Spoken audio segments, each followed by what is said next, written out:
Assalamualaikum warahmatullahi wabarakatuh.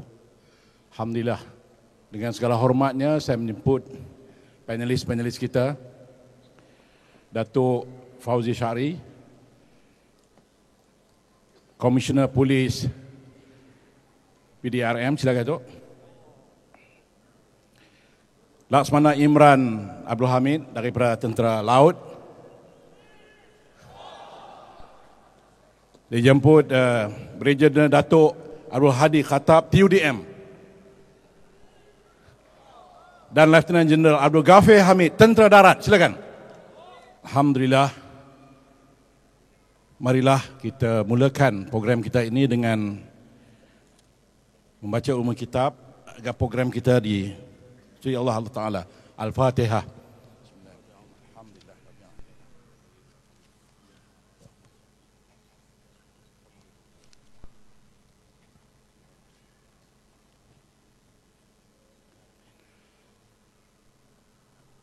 Alhamdulillah, kita mengucapkan kesyukuran hadrat ilahi kerana pada malam yang bahagia ini kita dipertemukan dalam satu program yang saya kira amat penting dalam kita menjelang pilihan raya yang akan datang.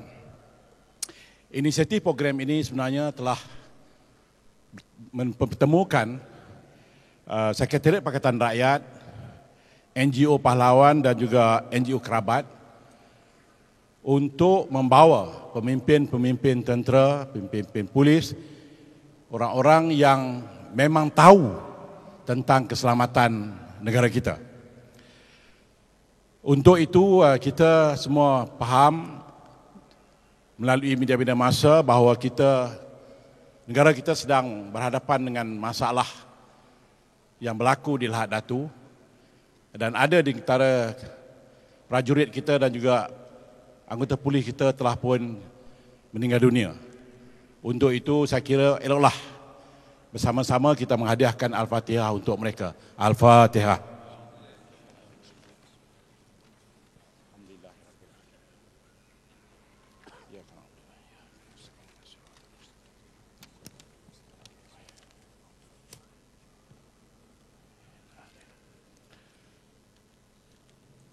Pimpinan Pakatan Rakyat, tuan-tuan dan puan-puan yang saya hormati sekalian, dalam program ini kita akan dihidangkan dengan maklumat-maklumat yang mungkin tuan-tuan dan puan-puan jarang dengar dan tidak didapati di muka-muka akhbar. Jadi pemimpin-pemimpin pasukan keselamatan bersama kita pada hari ini, dan insya-Allah dalam forum ini saya akan bertanyakan soalan-soalan kepada mereka. Dan dalam masa 15 minit kita minta ahli panel akan memberikan kupasan terhadap isu-isu yang akan saya bangkitkan, dan ahli panel bebas tanpa sekatan daripada saya untuk memberikan buah fikiran masing-masing. Tuan-tuan dan puan-puan, kita mulakan dari ahli panel yang pertama. Ahli panel pertama ialah Datuk Mak Fauzi Syari. Tuan-tuan semua kenal Datuk, seorang yang amat dedikasi dalam PDRM, dan pengarah jawatan terakhir beliau ialah pengarah CID dengan polis Diraja Malaysia. Malah beliau juga pernah menjadi OCPD di kawasan kita di Shah Alam, pernah menjadi ketua polis Selangor, ketua polis Sarawak, malah komander brigade PGA di Sarawak, dan juga OCPD Dang Wangi Kuala Lumpur. Jadi kalau tuan-tuan yang terlibat dalam reformasi tentu kenal Datuk Fauzi. Jadi saya nak tanya Datuk. Datuk telah menjadi pegawai di banyak unit dan jabatan di PDRM.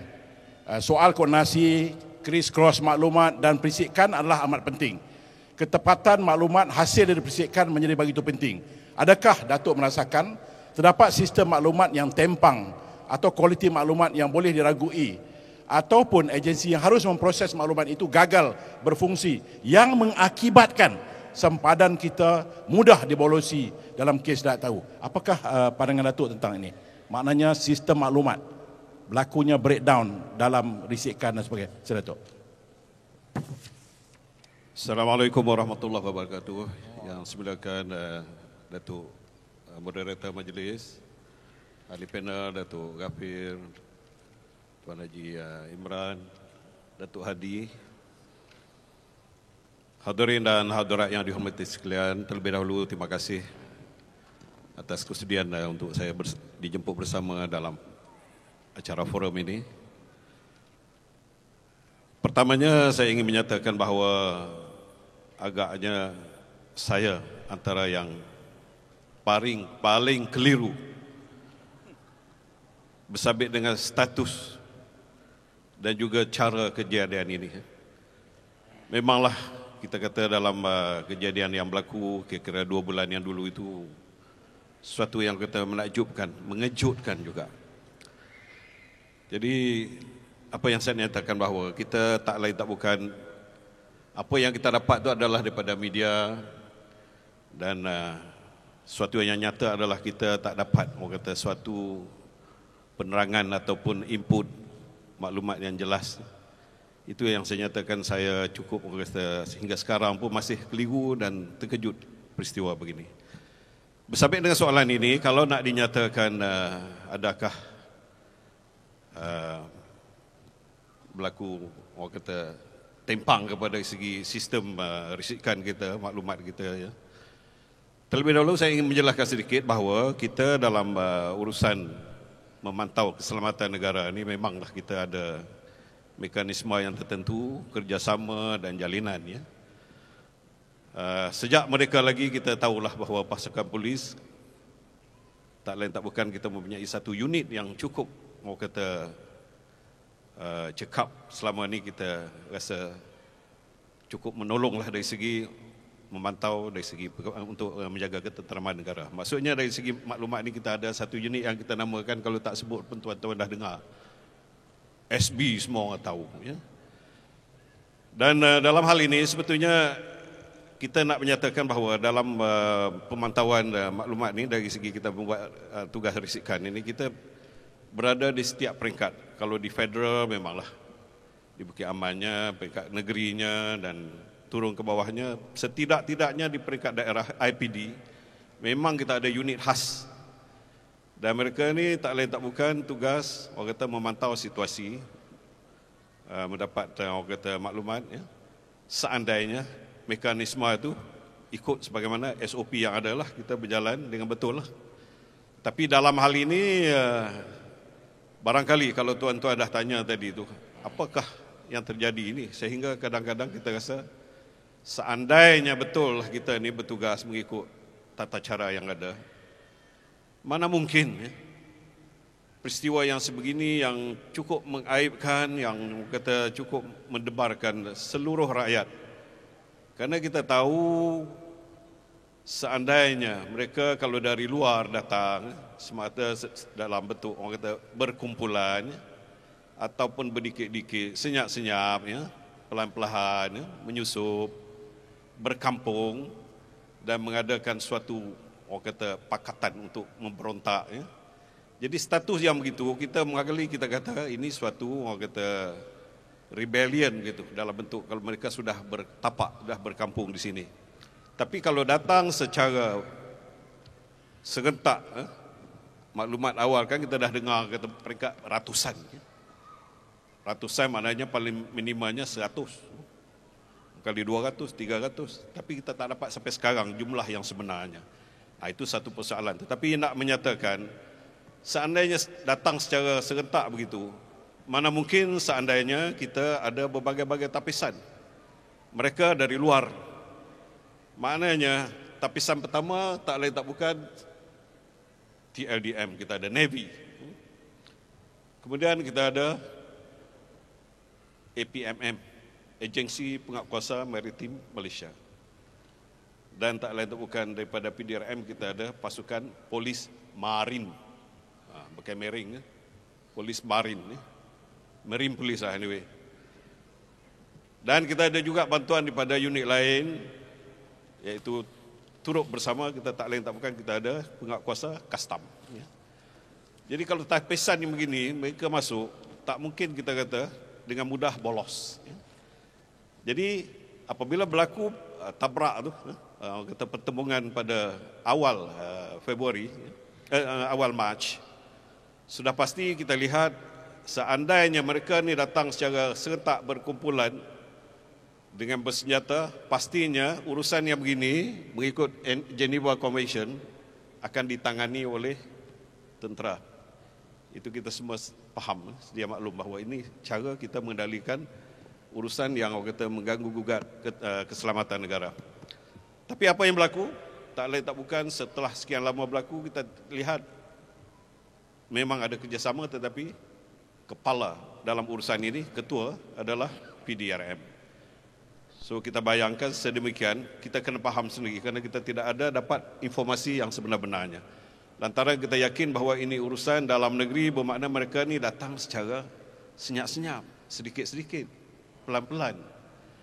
Namun begitu, apakah mungkin mereka ini dapat bertapak sedemikian seandainya unit risikan kita, intelligence kita, yang saya nyatakan tadi, berjalan dengan betul, dengan baik, dengan berkesan. Selama ini kita amat bangga kerana Malaysia merupakan salah satu negara yang mempunyai sistem kepolisan dan juga risikan yang kemas sekali, yang kita katakan susah jugalah nak banding dengan negara lain yang terutama kita kata negara membangun.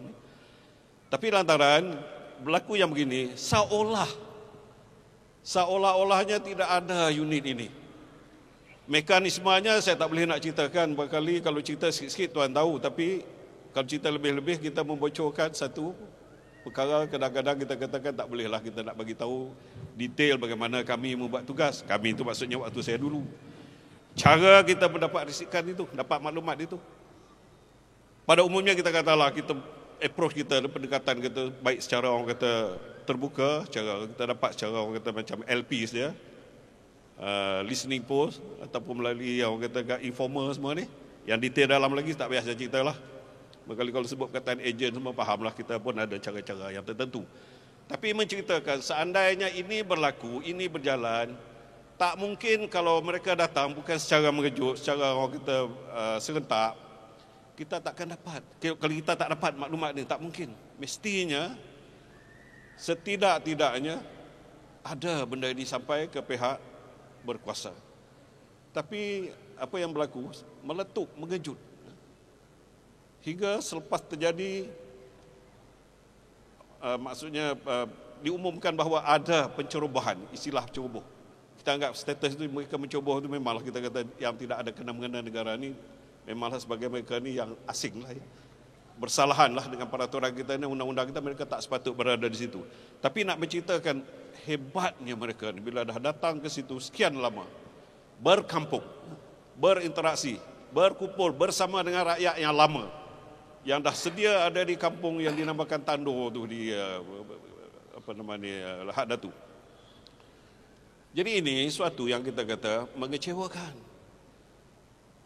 Apa mungkin kalau mereka sudah begitu tu tak ada langsung bocor cerita ni kepada pihak berkuasa. Wa ima kalau kita nampak, kalau bukan dalam bentuk kita membuat tugas biasa mencari maklumat pun akan bocor lah, akan tahulah sikit sebanyak orang kampung, ketua kampung ataupun pengunjung-pengunjung sudahnya akan bocor juga, akan dapat juga. Tapi ini begitu hebat sekali dari segi apa yang terjadi. Bermakna kalau hebat cara mereka bertindak, kita tak hebatlah. Kita ni kalau nak dikatakan tadi, kali digunakan istilah tempang itu gitulah. Tempang dari segi mekanisme kita ataupun dari segi kita bertindak. Lantaran itu rekahnya agaknya masa dah cukup nak menceritakan bahawa suatu kegagalan yang kita kata amat serius ini. Bermaknanya perlu ada satu sanction, satu tindakan. Bermakna seandainya accountability, kita kata kita gagal dalam urusan begini, baik daripada kalau di bawah tu polis lah ya. Bila polis, bila pergi ke atas ke peringkat kementerian, peringkat menteri, ketua menteri, hinggalah peringkat menteri, Perdana Menteri, maka accountability-nya dalam hal ini maknanya kita kena akur walaupun dah berjaya menangani, tetapi segi accountability-nya kita tak boleh bangga. Walaupun kita dapat orang kata menceritakan satu kejayaan, baju hijau kita berjaya, barisan kita inilah barisan semua, dan juga kita katakan pahlawanku dengan sajak-sajak menyatakan bahawa kita prihatin, kita rasa simpati terhadap yang mati, yang syuhada, yang syahid ini. Tapi lantaran dah berlaku kehilangan nyawa, ini tak boleh kita anggap sebagai suatu kejayaan kerajaan. Jadi accountability pihak yang menangani ini kena ambil tanggungjawab. Bermakna bagi saya patut direhatkanlah. Rehat, mengaku, minta maaf, tak apa yang hal begini, kerana kegagalan kita. Jadi itu untuk pusingan pertama. Seandainya ada pusingan lain kita cerita lagi lah, dan saya serah kembali kepada Datuk Moderator untuk meneruskan seterusnya. Terima kasih. Terima kasih Datuk Waziri. Maksud rehat tu hamba turunlah, bagi kami pula minta. Maknanya tuan-tuan, seperti yang Datuk kata tadi, bahawa walaupun kita mempunyai kelengkapan yang cukup, walaupun kita berbelanja banyak besar, tetapi nampaknya dibolos begitu sedemikian rupa hinggakan mereka boleh berkampung, boleh berinteraksi, tetapi maklumat itu tak sampai kepada pihak-pihak yang berwajib. Seterusnya saya nak tanya Laksamana Imran. Laksamana Imran ialah Ketua Staf Logistik Markas Armada TLDM dahulu. Maknanya orang ni orang yang tahu tentang peralatan apa yang diperlukan oleh tentera laut. Orang yang tahu sangat skrunya tak mana, propellernya tak mana, minyak enjin ada tak ada. Ini orang dia. Di parlimen tiap-tiap kali kita bersidang untuk minta bajet, disebut bahawa pantai kita ni panjang sangat, laut kita ni luas sangat. Jadi kerjaan minta duit lah. Dan tiap-tiap tahun kita berikan satu jumlah yang besar kepada Angkatan Tentera dan alokasi yang besar juga diberikan kepada Tentera Laut. Tapi nampaknya Laksamana Imran, walaupun banyak, bolos juga jadinya. Jadi adakah Tuan merasakan bahawa duit yang diberi itu dibelanjakan pada tempat-tempat yang tak sepatutnya dibelanjakan, ataupun benda-benda yang sepatutnya kita beli harga perpatutan dia jadi mahal? Ataupun adakah masalah-masalah lain yang berhubung kait dengan itu? Silakan Tuan. Terima kasih Datuk Moderator. Ingin saya mulakan dengan sepotong ayat Al-Quran. A'udzubillahi as-sami'il 'alim minasyaitonir rajim. Walan tarda ankal yahudu wal nasara hatta tattabi'a millatahum. Al-Baqarah ayat 120.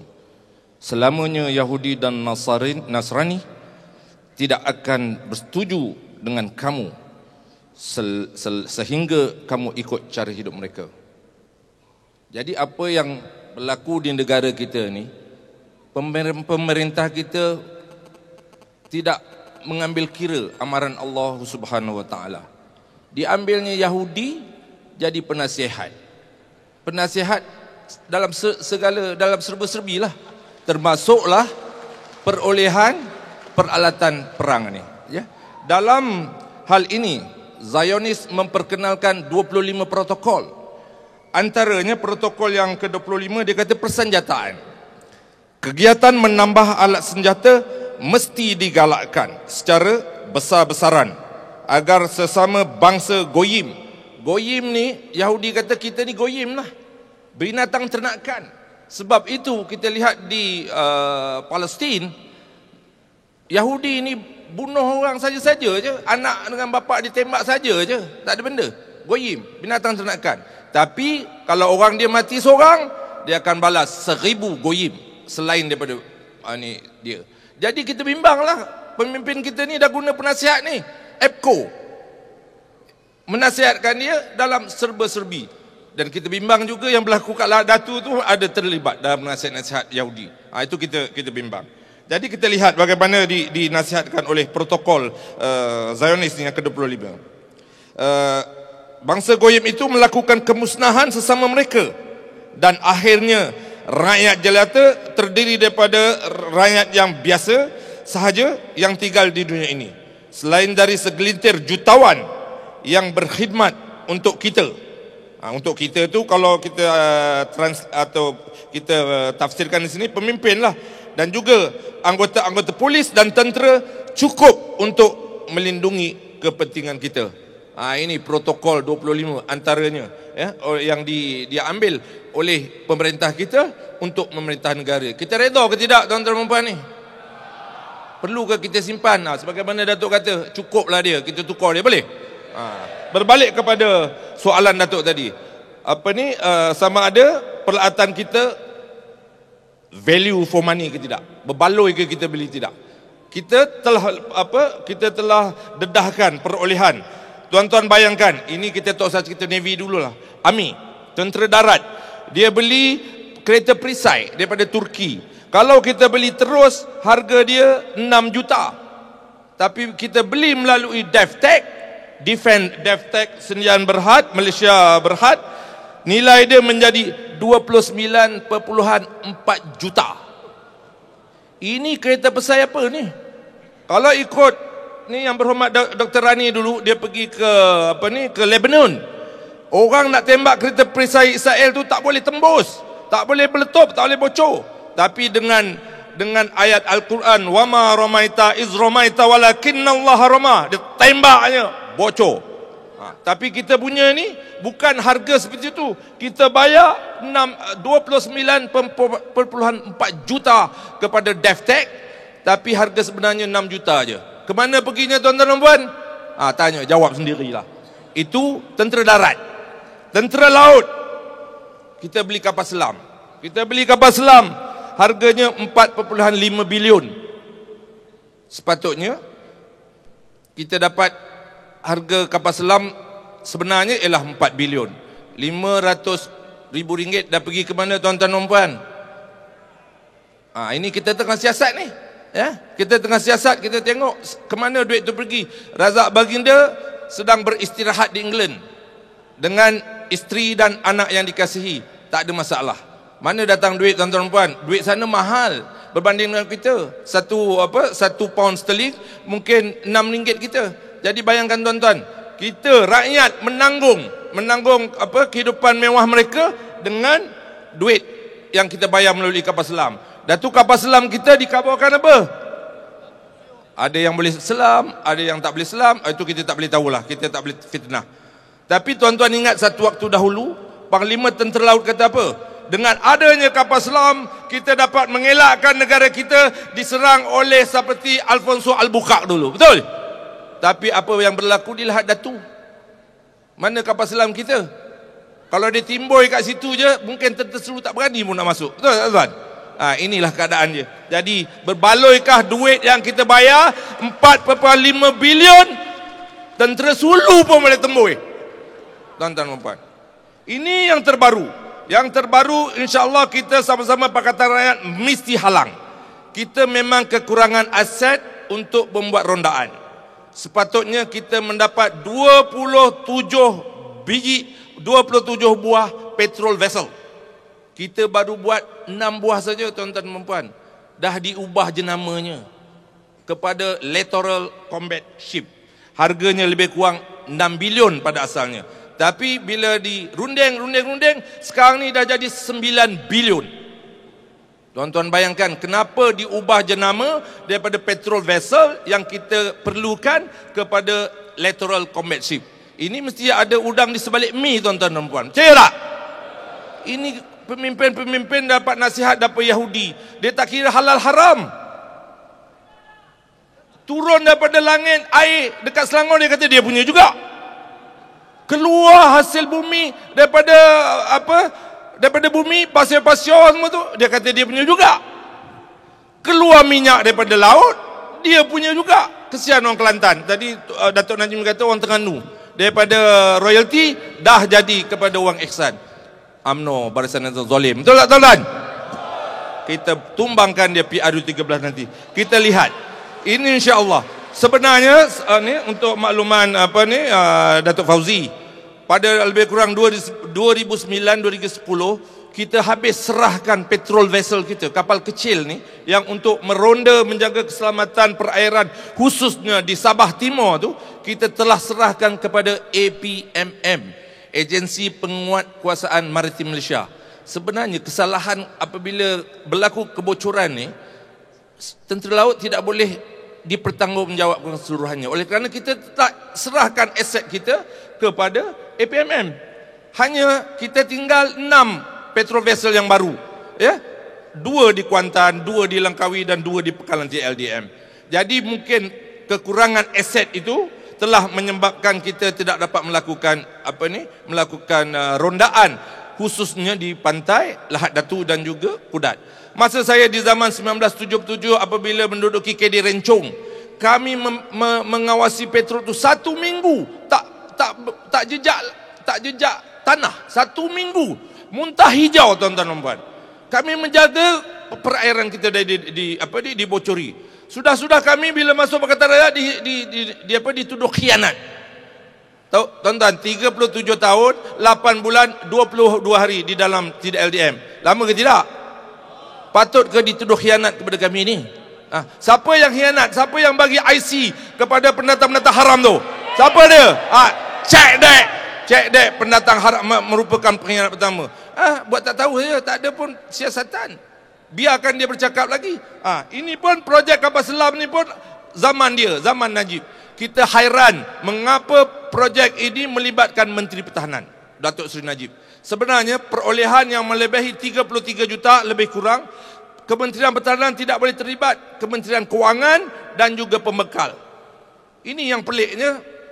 Sebelum ini kita beli KD Kasturi, KD Lekik, kita gunakan projek, kita menggunakan perolehan secara tender terbuka, tender terhad. Kita buat penilaian, kita dapat aset yang memang berbaloi. KD Kasturi, KD Lekik apabila kita dapat daripada Germany, memang harganya munasabah dan juga memenuhi kehendak TLDM. Berbanding dengan kapal selam, tuan-tuan dan puan, rundingan terus. Sedangkan ada pembekal-pembekal yang lebih baik daripada Perancis ni.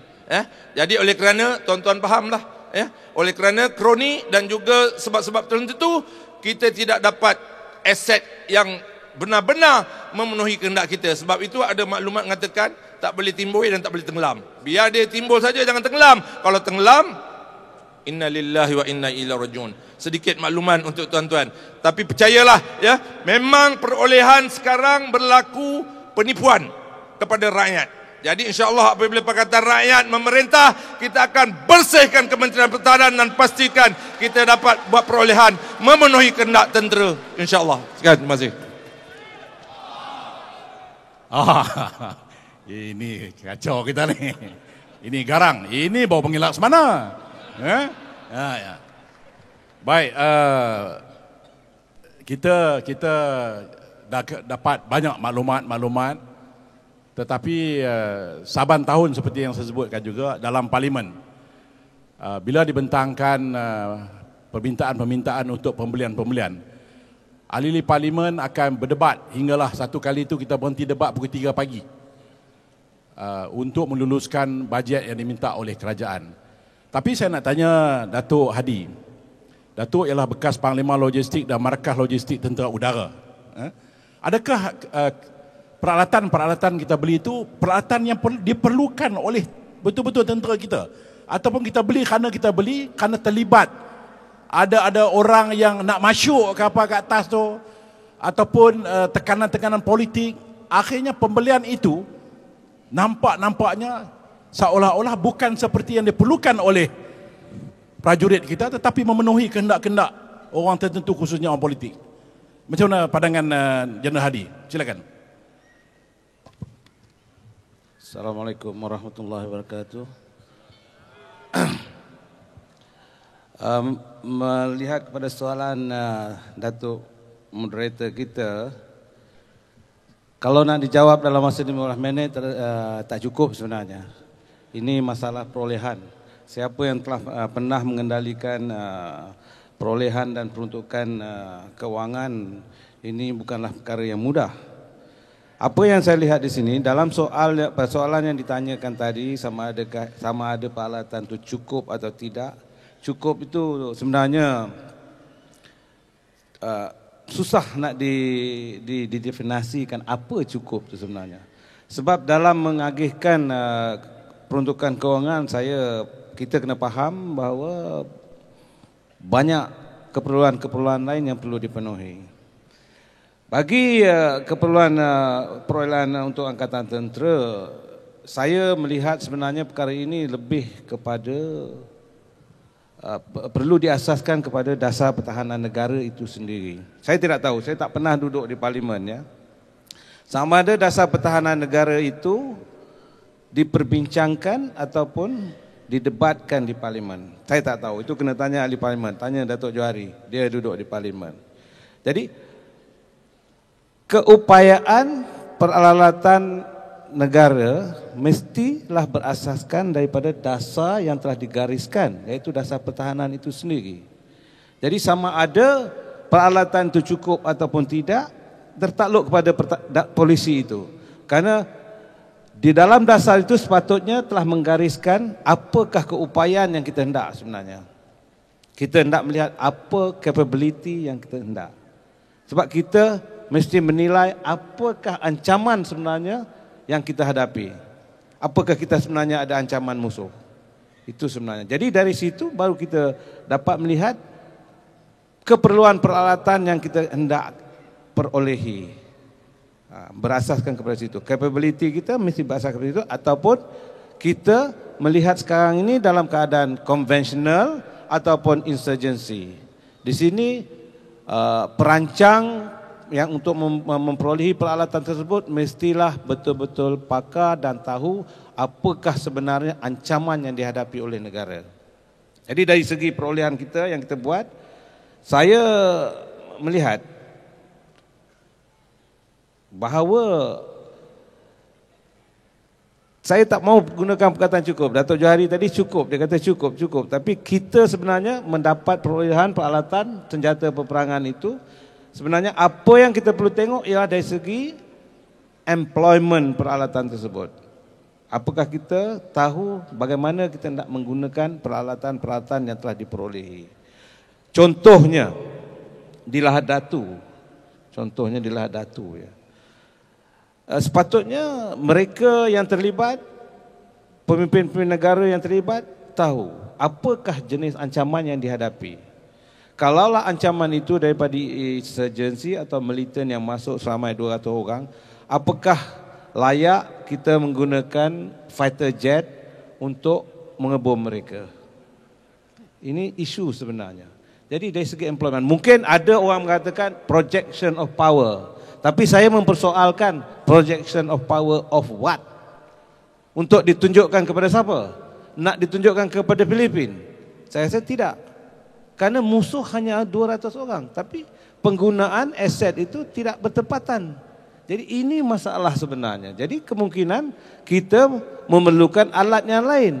Kita lebih memerlukan attack helikopter ataupun helikopter gunship untuk menentang musuh-musuh yang sebegitu. Tapi apakah persiapan ini mereka lihat dari segi semasa kita memperolehi peralatan tersebut. Contohnya lagi satu, kita terpaksa menggunakan Air Asia untuk mengantar anggota tentera. Kenapa ini berlaku? Apakah kita tidak mencukupi pesawat terbang tidak cukup? Mungkin tambah murah, ada orang kata tambah murah. Tapi bukan isu tambah murah sebenarnya. Apabila tentera itu bergerak, kita kena lengkapkan mereka. Apakah pesawat Air Asia itu mampu membawa tentera yang lengkap dengan segala peralatan? Ini isu dia. Itu belum overstretch dari segi peperangan ya. Kalau peperangan itu lanjut lebih lama, lebih banyak nak dibawa, kapal terbang tak ada. Ini kita kena persoalkan kepada pimpinan negara bagaimana sebenarnya mereka mengagihkan peruntukan untuk mempersiapkan negara menghadapi ancaman tersebut. Habis. Datuk, stop macam kapal terbang nak landing terus ya? Tak boleh. Pasal pilot. Baik, terima kasih. Datuk sebut tadi bahawa sementara kerajaan meluluskan bajet yang besar untuk Angkatan Tentera, tapi deployment, penggunaan kelengkapan itu kadang-kadang tidak menepati kaedah yang seharusnya.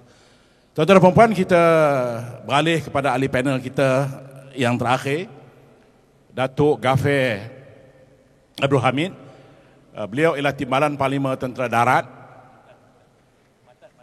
Mantan tu saya sebut kemudian tu.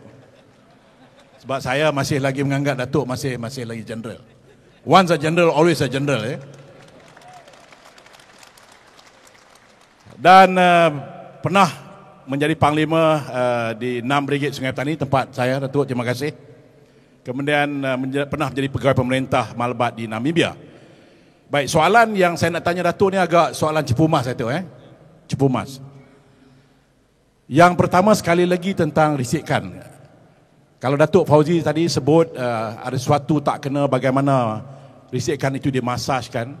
Tetapi sebagai seorang timbalan Panglima, risikan tentera di antara kita, di antara negeri yang saya kira baik, tetapi dalam kes Lak Datu nampaknya kita tidak cemerlang. Yang kedua, Datuk sekarang ni pergi ke merata-rata, naik pentas dan bercakap tentang moral, semangat juang Angkatan Tentera kita. Dan nampaknya ada di antara benda-benda yang Datuk sebut ialah bagaimana mereka tidak selesa, sama ada segi perkhidmatan yang diberikan kepada mereka, segi kedudukan, pangkat dan juga imbuhan. Tetapi yang lebih parah lagi ialah fasilitis-fasilitis yang mereka ada. Datuk pernah sebut malah fasilitis yang digunakan hampir-hampir seperti negara ketiga. Dan soalan cepu mas Datuk ialah, Datuk jawab dua dululah, saya kisah tanya. Itu je. Bukan cepu mas tu. Masya Allah, ini Alhamdulillah, saya bersyukur kehadrat Allah kerana diberi peluang. Tuan Pengerusi moderator kita, Datuk Johari, kaki dia dah baik. Selalu sepatutnya kaki dia tu ada nanah lagi, tapi nanti dia dah baik. Malam forum dia pakai kasut lagi. Tahniah ahli-ahli panel yang lain. Kak Wan ada kat sini. Kak Wan, hormat daripada kita.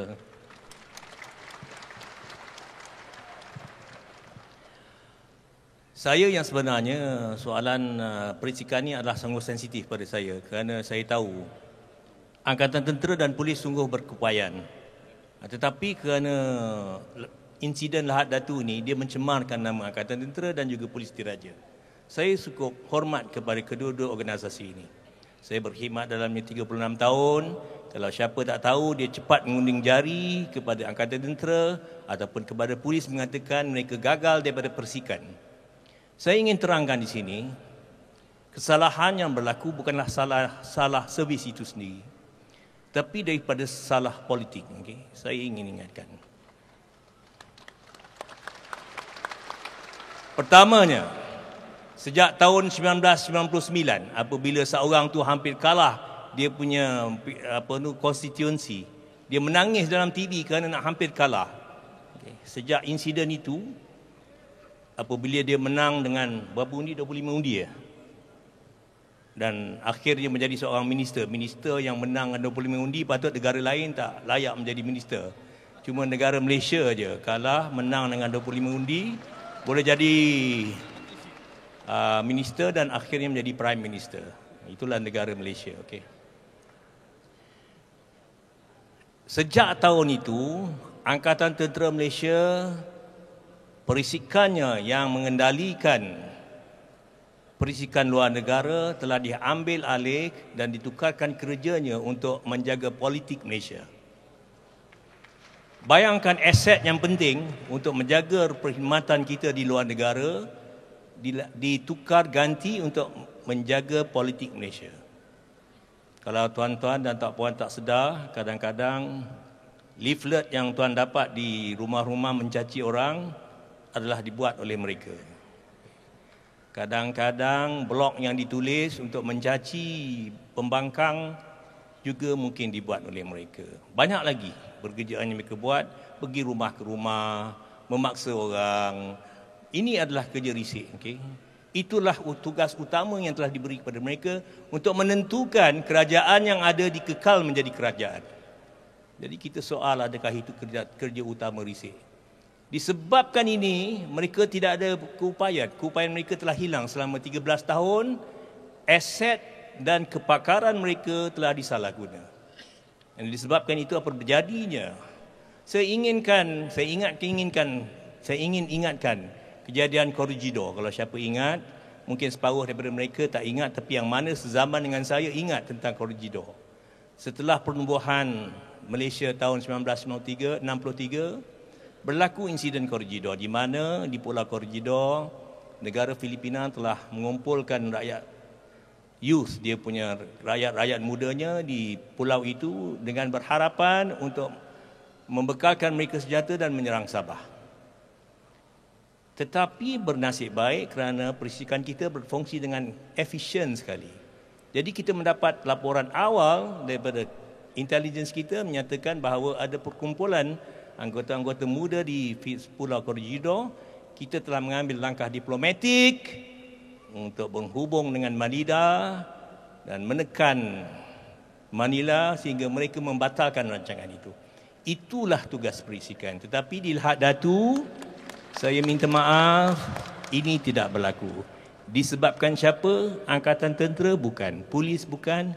Disebabkan keputusan orang-orang politik menggunakan aset perisikan untuk tujuan persendirian. Jadi kita tidak sepatut membenarkan benda ini berlaku. Alhamdulillah. Terima kasih. Masalah dari segi kemudahan saya tak nak terangkan, saya ingin kaitkan kepada Lahad Datu, insiden Lahad Datu, kerana seminar kita hari ini adalah seminar berkenaan dengan Lahad Datu. Kita perhatikan bahawa itu hari saya ingat ada seorang pegawai kanan telah keluar kepada akhbar yang mengatakan Lahad Datu telah mempamerkan keupayaan kita untuk melaksanakan satu operasi besar negara dengan mempamerkan kekuatan kapal terbang kita, tentera laut kita dan juga tentera darat kita untuk berfungsi. Ada satu teguran daripada orang observer dari asing mengatakan aturan catur kita di Lahad Datu sepertinya Normandy landing. Tu tentera British, tentera Allied Forces cuba nak mendarat di France di dunia kedua, besarnya macam itu. Tapi kita menggunakan kekuatan ini untuk menghadapi 200 orang. Masya Allah. Saya tidak ingin memperkecilkan. Ini adalah kalau ia bertujuan untuk mempamerkan kepada rakyat keupayaan kita dan kelengkapan kita yang besar, tak payah kita tunjuk di situ. Kita boleh tunjuk di perbarisan 31 Ogos. Cukup tunjuk di situ. Kenapa kita nak menggunakan kekuatan kita menunjuk? Yang sebenarnya masalah belum selesai. Hingga hari ini masalah belum selesai. Jadi kalau kita tidak selesaikan masalah rakyat di Lahad Datu akan terus merana kerana kehilangan punca pencarian, bisnes dia orang tak dapat dijalankan, anak tak dapat sekolah, ibu bapa dan tak dapat menjalankan tugas mereka. Dan akhirnya bayangkan kalau kita duduk di KL tak dapat menjalankan tugas selama 2 bulan, apa berlaku pada kita? Inilah. Saya ingat satu soalan yang tertarik walaupun tidak disebut secara jelas adalah masalah adakah benda ini yang kita tunjuk ni semua boleh berfungsi apabila diperlukan. Saya rasa kegunaan alat senjata dalam satu operasi bergantung kepada keupayaan untuk menggabungkan kekuatan itu. Bukan kita tunjuk kapal terbang saja. Kalau kita ada kapal terbang tidak dapat menggabungkan kekuatan dengan tentera darat dan tentera laut, tidak berguna kita ada kekuatan itu. Jadi dalam tentera penting kuasa gabungan untuk memberi kekuatan keseluruhan. Saya rasa benda ini saya sukar nak memahaminya kerana kalau orang mengebom, kepongan tak dapat dilaksanakan sepenuhnya, bermaknanya ada kegagalan di situ. Antara kegagalan orang yang mengebom, orang yang mengurung korden musuh atau kekurangan intelligence, tactical intelligence yang menyatakan bahawa musuh tak semuanya dalam target kita. Ada musuh di luar target. Jadi menunjukkan itu ada kelemahan bukan dari segi keupayaan angkatan tentera tetapi daripada gangguan politician. Disebabkan kita tidak mendapat dan menjalankan tugas kita dan tidak dapat menggabungkan tenaga kita untuk menghapuskan 200 orang. Itu saya rasa berlaku. Sungguh amat sedih. Saya ditanya dalam forum, saya ingat saya forum, kalau tak silap saya di Ampang. Saya ditanya soalan ini. Soalan yang paling penting saya ingat, Dia kata Datuk, kalau Datuk ni dilantik menjadi Panglima di Lahad Datu, apa yang Datuk nak buat? Saya kata yang pertama sekali, saya halau keluar semua politician daripada kawasan saya. Kerana biar saya mengetuai dan memimpin kawasan itu, kalau saya salah, saya sanggup di court martial. Bukan awak mengganggu tindakan saya. Ini yang berlaku dan saya rasa ini tidak sepatutnya berlaku. Satu aspek daripada peralatan yang canggih, kalau tidak betul-betul, sama juga macam Charlie 130 yang sekarang banyak berada di darat, tidak ada space dan sebagainya, peralatan canggih juga akan jatuh ke bumi kalau sekiranya kita tidak pandai mengurus pembetulan, pengendalian dan sebagainya. Itu adalah satu subjek lain yang saya mungkin akan cakap di sesi yang akan lain. Okay, terima kasih. Sebelum Datuk berhenti, saya nak tanya sebab saya baca blog baru ni yang ramai attack. Dia kata Datuk Ghaffir ni dah main politik. Dia kata mungkin Datuk Ghaffir all out sekarang ni kerana bercita-cita untuk menjadi Menteri Pertahanan apabila Pakatan Rakyat menang. Macam komen Datuk? Terima kasih kerana mempunyai confidence yang begitu tinggi kepada saya. Baru pertama kali saya tengok Allah telah mengurniakan kuasanya kepada orang supaya membaca hati saya. Saya tahu yang boleh membaca hati saya hanya Allah. Jadi saya tak tahu macam mana orang yang penulis itu boleh membaca hati saya. Saya ingat ini karamah yang tinggi. Saya ingat Allah telah memberi dia ilham. Saya takut dia sembahyang pun tak. Kalau benar yang dia kata itu benar, kalau saya nak jadi Menteri Pertahanan, apa salahnya?